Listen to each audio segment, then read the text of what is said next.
The planet is heating up. The oceans are becoming filled with plastic. Change starts now. Change starts now. We're on a countdown To zero waste. 5, 4, 3, 2, 1. This is the Zero Waste Countdown Podcast. Here's your host, Laura Nash. Hello, everyone, and welcome. Today, we're speaking with Josh Pearce. He's the Richard Witte Professor of Materials Science and Engineering, professor in the Department of Electrical and Computer Engineering at Michigan Tech University, director at Michigan Tech Open Sustainability Technology Lab, and the author of the book, Create, Share, and Save Money Using Open Source Projects. Welcome to the show, Josh. Thank you so much for having me. It's a real pleasure to be here. Well, it was amazing to read your book. What a collection of cool ideas and resources and websites I don't think I ever would have found on my own. So the book is basically a really cool reference guide and kind of a how to do it yourself kind of thing about how to make some pretty cool projects and things with 3D printers and stuff that I never would have thought that I could make on my own. So I noticed in the book that you quoted the Old Testament, and so this is not a Bible book at all. But I want to read it because it's a really cool kind of thing to think about. So it's Proverbs 11:25. A person who gives to others will get richer. Whomever helps others will himself be helped. Can you tell us about the 4 benefits of sharing our own work? Yes, absolutely. And I think you got to the heart of the book. Is most of it covers all these amazing free resources. It's open source technologies of anything that you could possibly be interested in, from art and music to more substantial things like houses and electronics or metalworking. And you could just, use the web links from the book and download tons of things. There's millions of products that you could get for substantially less than buying them commercially. But the real power from the open source way is when you start to share your own things. And we've known about it in the sciences for a little while now, where if you post a design for an open source scientific tool, even if it's not quite ready yet, other scientists that are having the same problem that you do will try to fix it and make it better. And if it's shared with an open source license, they're sort of obligated to reshare what they do to it. And I've had, people work on my projects, hundreds of people from all over the world have benefited my lab because I took that initial step of sharing. And so what I was trying to do with Create, Share, and Save Money using open source projects was to bring that same sort of ethos to everybody. And the ethos is not new, as you pointed out. Like, this goes back to the Old Testament. If you share your own designs or recipes or, maybe your own book, the more you share, the more you're going to get back from building on your ideas. Yeah, it's a pretty cool concept, I think. And there's a film in Canada about this DJ Girl Talk. I don't know if you've ever heard of him, but he is a DJ by night, and he takes samples of famous songs and mashes them together. But there are a lot of copyright laws against that. And then he was a biochemist by day, and he was running into the same copyright problems, trying to find medication that would solve, AIDS or cancer or whatever he was working on. A drug company would own a patent or something, and then they couldn't use it. And so it really slowed down the process of helping people be healthy, I think. Absolutely. Intellectual property, as it originally was sort of developed early, hundreds of years ago, I think it actually did speed up innovation. But at the rate that we're used to innovating now, locking ideas away for 20 years is just insane, especially when you're talking about medical related things that would actually help people. And even more insane when we're talking about a pandemic where people are dying all the time and technologies are being slowed down because we have to wait for license agreements to come into effect or patents to expire in order to be able to use the technologies. Yeah, exactly. Yeah. The one thing that I kind of worried about at first with this kind of open sourcing stuff is how are people going to make money if they're not able to protect what they create, right? But I actually, after reading your book, I actually don't think this is a problem. And I actually think it would help more people make money rather than concentrating money into the hands of one person. Do you know what I mean? Because your book is offering so many ways for people to start making their own things to sell. Right. It just could be better kind of for everyone, except for that one person who just wants to make millions and millions of dollars to kind of save for themselves, right? No, you're absolutely right. The innovation process itself is accelerated, and you just have to change your business model. So many companies now, their business model is they have a good idea, they patent it, and then they sit on it for 20 years, and they basically don't have any competition. If you Mm-hmm. come into the idea where it's you actually want people to copy you because it makes your skills or what you've developed even more valuable, you can make quite a bit of money. And there's tons of good examples of this, but like the Arduino open source electronics prototyping platform is this open source little mini microcontroller that makes it very easy to automate your own projects.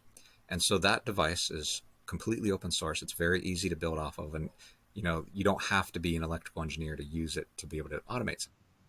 It makes it really accessible to normal people. And because it was so accessible and free and open source, thousands of people have done projects, and they've been, from very, fun things that you might do for Halloween. Like there's one I really like where it's like a flame throwing pumpkin that, senses children as they approach your house and like scares Okay. them.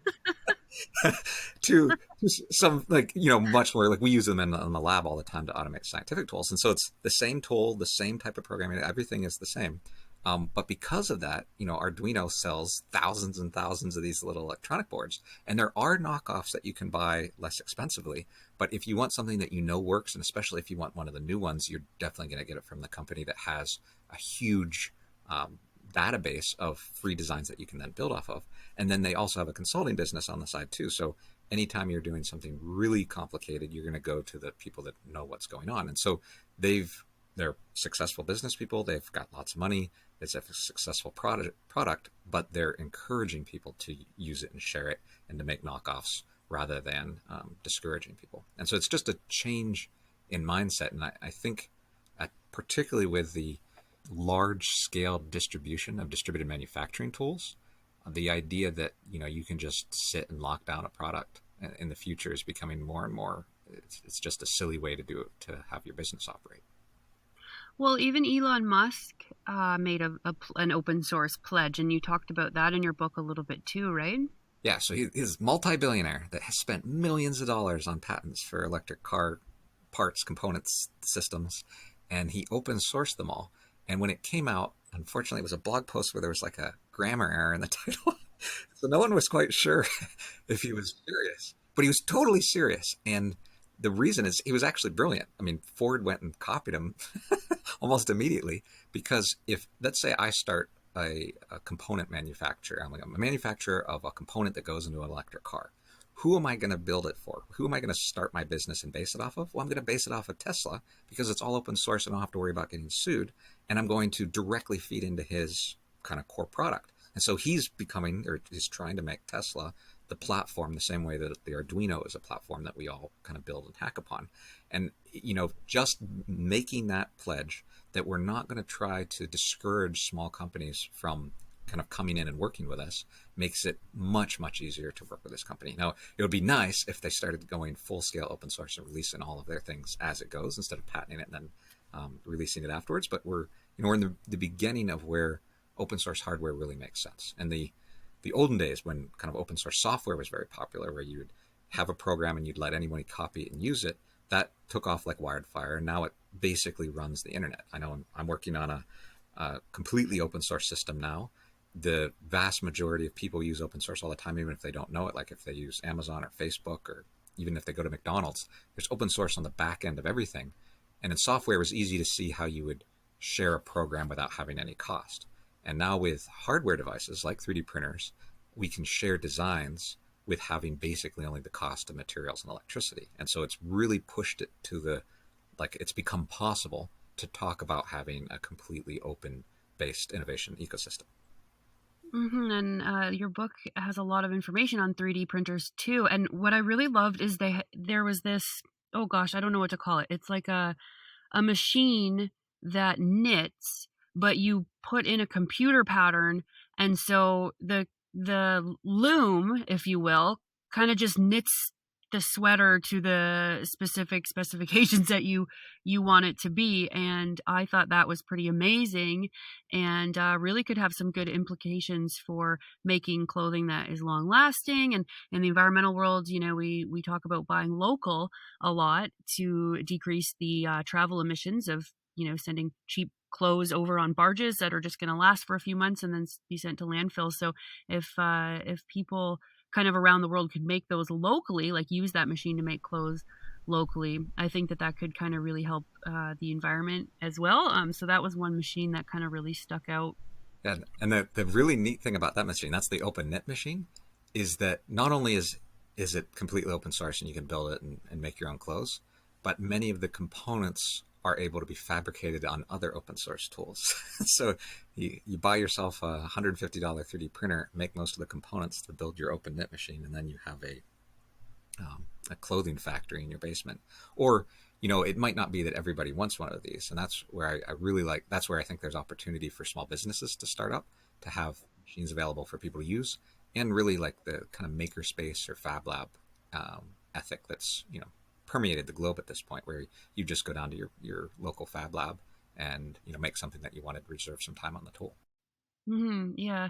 Yeah, I like that one a lot. And I checked out the website from the reference in your book. So if you're interested in any of this stuff, if you're listening, the book is really, really good for resources, for just being able to start with 3D printers and which ones you should get, and all these different websites that you can check out and stuff. And again, it's called Create, Share, and Save Money Using Open Source Projects. And it's by Josh Pearce, who we're speaking to now, which is pretty cool, from Michigan. So there are other machines too that I want to ask you about with the 3D printers and sort of how to get into this, but let's kind of bring it back to the environment here.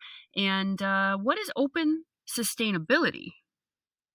Yeah, so that's my research group, really, right? Where we're trying to use open source methods to drive sustainability. So I was kind of born and raised as an academic in solar energy. I made low cost photovoltaics, and at the time, my use of open source tools was really just on the side. Like, we had Linux servers and stuff, but that wasn't a big deal.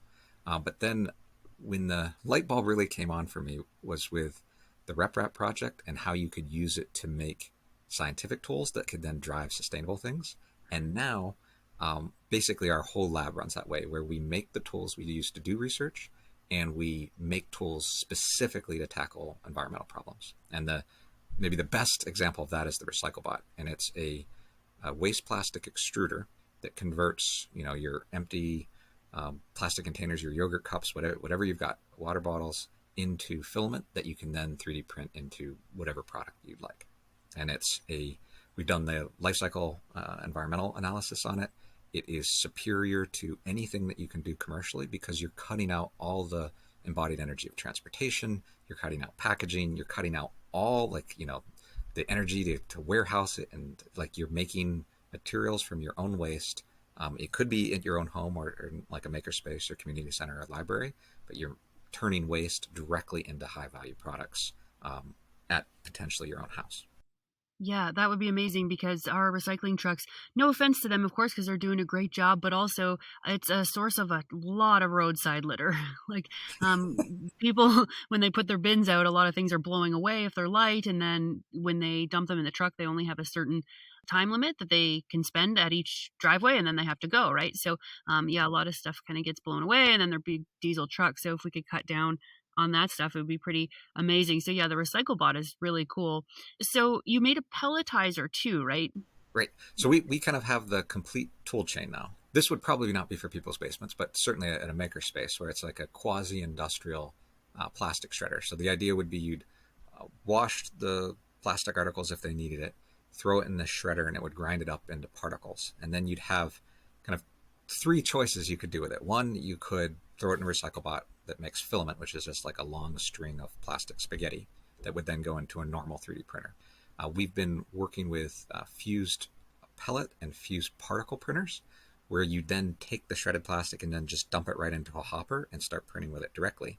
And then there's a whole big bunch of open source injection molding type devices, where if you already knew what you wanted to make, and maybe you wanted to make 10 of them or 100 of them, instead of printing each one out individually, you could start to injection mold at kind of the cottage scale, not the industrial 10,000 units a second scale, but something where you're in the 100 to 1,000 range, and printing it out would become tedious. Yeah, I saw some rotor molds in I think it was South Carolina when I was younger for kayaks. So they were putting the plastic into these rotor molds. So it's in the shape of a kayak. You put the plastic in there while it's hot, and then you spin it around really fast. Yep. And that's how you make plastic kayaks. And I saw in your book too that you were talking about making plastic paddles. So that could be something that you could make with. Yeah, so actually, I've used at my own house a 3D printed plastic kayak paddle that worked great. And we could change the surface properties by adjusting how the plastic was printed and what plastics we went in. So we could make a superior paddle to what you could buy commercially, and you could customize it however you want, like make it a little bigger, a little smaller, change the shape. And that's really what kind of this distributed recycling and additive manufacturing offers everyone, is that there's not very many kayak paddles with, I don't know, people's favorite animals on them or your face. Like, you can kind of do whatever you want. You can customize and personalize every single one of your products. Yeah, that's really, really cool. So let's say I have some plastic yogurt containers and I want to, would I have to pelletize them first or put them in the recyclebot first? Like, what is the process to get it into, let's say, a kayak paddle from? So you could do it two ways. So you'd start off with rinsing them out and drying them and then shredding them. And so they would have to be shredded before you could use it. And then you'd have the choice of, would you rather direct print it in something like a Gigabot X, which is an open source commercial 3D printer, kind of like like mini industrial scale, or you could put it in the recyclebot to make filament. And then you could use it then, again, many larger scale 3D printers that take filament, which is the most common type of 3D printer on the market now. That's really cool. So for 3D printers, I don't have one, but for me and for listeners, like, let's say we want to get our kids a 3D printer or something, but like a good one, because I've seen ones at Toys R Us. I don't know. I think Toys R Us maybe went bankrupt in America, but it's still in Canada, I guess. But I never really wanted one of those because it was like, you can just make these like tiny little plastic figures. I'd rather have something a little bit more useful. So do you have recommendations for people who are looking to get started into 3D printing? Yes. So I would. So first off, I would argue that you should try to purchase an open source one. If you're kind of a seasoned maker and you're used to building things from scratch, you could try to build a rep wrap from scratch or buy a kit. And so Pearce is a good example of an open source 3D printing company in Europe that has it so you can buy their printers completely put together, or you can buy the kit, and the kit will save you several $100s. And so if you're used to tinkering and you like that, or you want to teach your kids how to do it, I would recommend the kit, not just for the money savings, but for the actual experience of building it. Because if you build it, you will have a much, much better understanding of how it works. And so that type of a product, which would be, you can make a lot of things with it. It's maybe a little bit closer to the size of a volleyball of build area. You'll get for under $1,000. You can go up kind of like one level. If you're willing to jump up to like $2,500, then you can get yourself an open source industrial printer. And if you don't have like something like a Lulzbot in the US, and if you don't have that kind of money and you're interested in a more affordable open source printer, the Creality Ender 3 you can buy for under $250 now. And it is an open source 3D printer. It uses the same open source software found in many of the other ones. And it's not a kit, it's like a quasi kit, and that most of the components are already built, and there's still a little bit of assembly. And in the assembly of it, you learn what the major components are and how they operate, so that you're not just pressing a button anymore. You actually understand how the machine works. And understanding that, getting that, hour of training on how it, even if you're just doing it with YouTube videos and looking at it yourself, will make you a much better 3D printer user and designer, so that you can start to make your own creations and just not download them off the web. Mm-hmm. Yeah, and I saw that you can save a ton of money if you do build it yourself rather than buying the parts kind of put together. Yeah, things have gotten so much easier. So even if someone's looked into this a couple of years ago, like say 5 years ago, looking at printers today, they're all much more reliable. Almost all of them have some sort of auto bed leveling, so you don't have to do it manually anymore. The majority of printers, and certainly after you get above sort of the $250 range in printers, they're no longer toys. They're production tools. And there's many companies that have like banks of $800 Prusa 3D printers where they're just using them to make stuff, including Prusa itself. Many of the components in the 3D printer have been 3D printed themselves using their own product. And so it's they have to make sure the quality's good, or else their products suffer. And so they're very good about constantly iterating, constantly making a better tool for you. And so if you buy one today versus buy one last year, you'll see noticeable improvements. It's a continuous improvement because everyone that hacks on it, including their users, including competitors, are feeding back in to make it better. When I got started in 3D printing, the least expensive 3D printer on the market was $20,000, and a good one was over $120,000. And today, you can buy a $250 printer that could match that $20,000 printer. In fact, it can even beat it. It's because of thousands of people all over the world working together to make better 3D printers. That's amazing. I love tech and how we keep going, right? Like in the environmental world, sometimes it's enticing to try and go back to a time like before oil and gas and stuff. And I prefer to just keep going with tech and getting better and better. And I think we'll solve all our waste problems and our environmental problems and stuff if we just keep going, right, and developing and Right. Well, I think there's a lot of room for open source development to kind of help fight some of our environmental battles. Like there are a whole slew of open source electronic kits for doing some sort of environmental monitoring, whether it's water quality testing or air quality testing or radiation testing. And so all of those things that again used to only be in labs of well-funded scientists, now you can make yourself, and you're off to the races. You can use a high-end scientific tool that you build for $50 using a little bit of 3D printing and some open source electronics. Oh, that's super cool. Yeah, because in your book, there was a picture of a woman, a student, and she had created it's like a syringe or something. I'd have to look at the book again. Was it a syringe? I don't know. I think it's a piece of medical equipment. There's that too. So that open source syringe is actually used for a huge number of things. It can be used for 3D printing itself, for doing specific types of, a paste-based extrusion, but it can also be used as a fluid handling robot so that you can, say you're trying to cure cancer and you need a 96 well plate all filled up with the exact same solution of the exact same amount. You can put the open source syringe on that as well.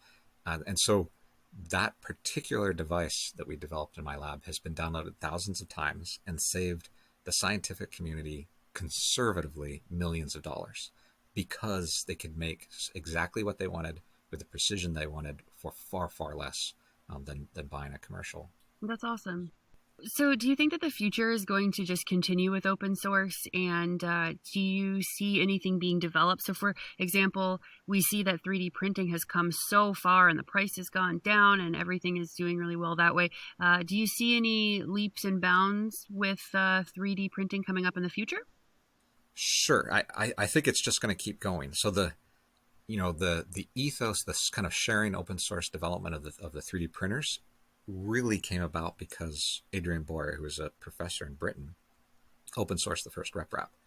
And, at the time I was working on one of those $100,000 printers to make a solar powered laptop for the developing world. And, I was really excited because I'd finally gotten access to one of these additive manufacturing machines, but it was so expensive. The plastic that we used for the case, that was basically just solar panels or little solar cells stuck to the back of a laptop, the plastic to do that cost more than the electronics and the solar panels, and almost as much as the computer. And it was like, this is never going to work in the developing world. We need a better solution. And I saw the RepRap project, and it was just getting started, and it was like, oh my gosh, this is going to be huge, because it's a device that makes itself and other products. So it's just like a value generator. And once you have one, you can make one for your friends, and then they can generate value. And so we've seen an explosion of open hardware because of that. There are literally millions of designs, from everything from toys to, parts for your car, that you can manufacture in plastic.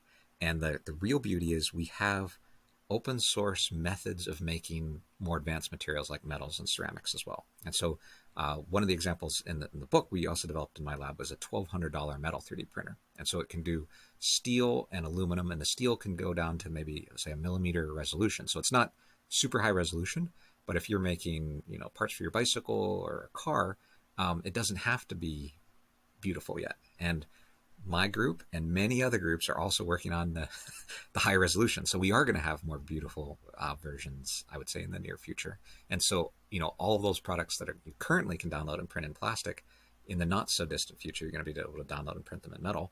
And at the same time, our group and many others have also been working on ceramic printing.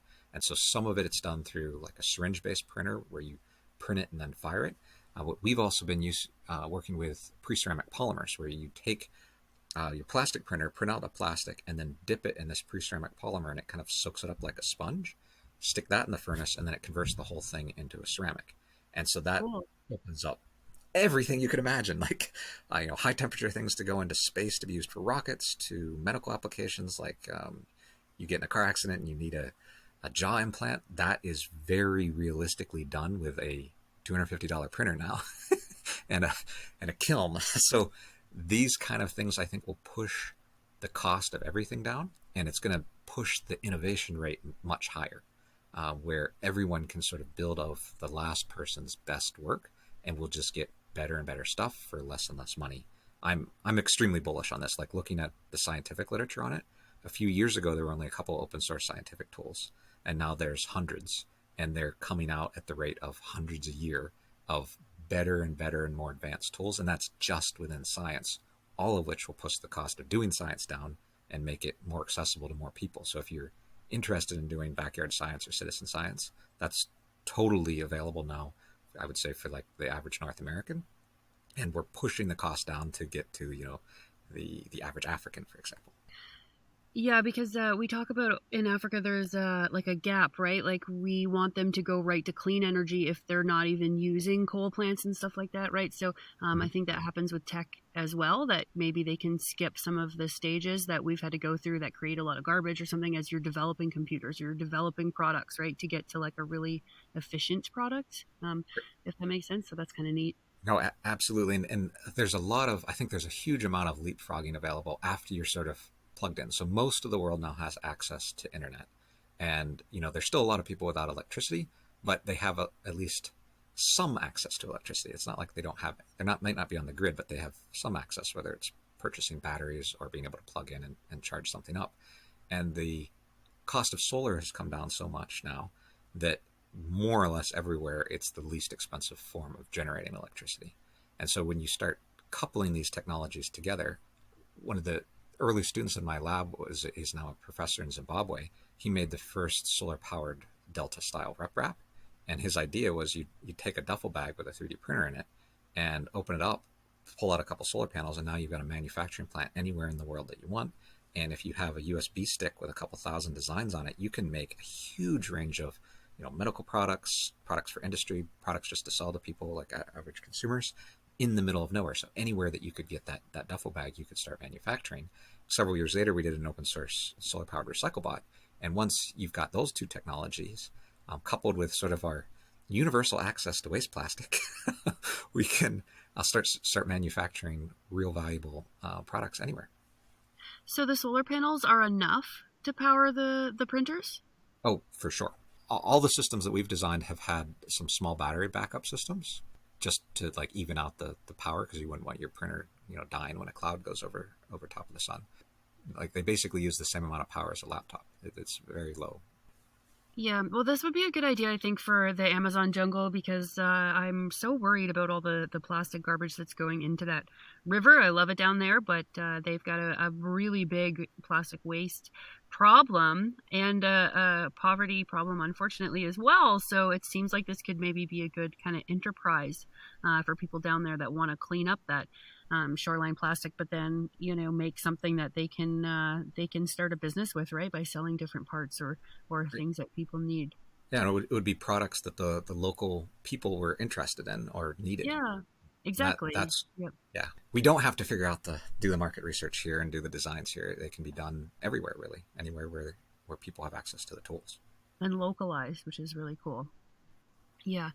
Awesome. Well, Josh, this has been really cool. So thank you for coming on the show and talking all about open sustainability and 3D printing. And I think that the future is really bright and exciting. So thanks for reminding us about that. Well, thank you very much. I couldn't agree more. I'm very optimistic about kind of our chances on all the fronts. On the environmental front, the technologies to solve the problems are there, and they're still advancing, but the costs have come down so low that I think they'll move in the right direction. And this idea that Part of the reason we have a plastic pollution problem is we don't have the economic incentives set up for people not to ever think about wasting plastic.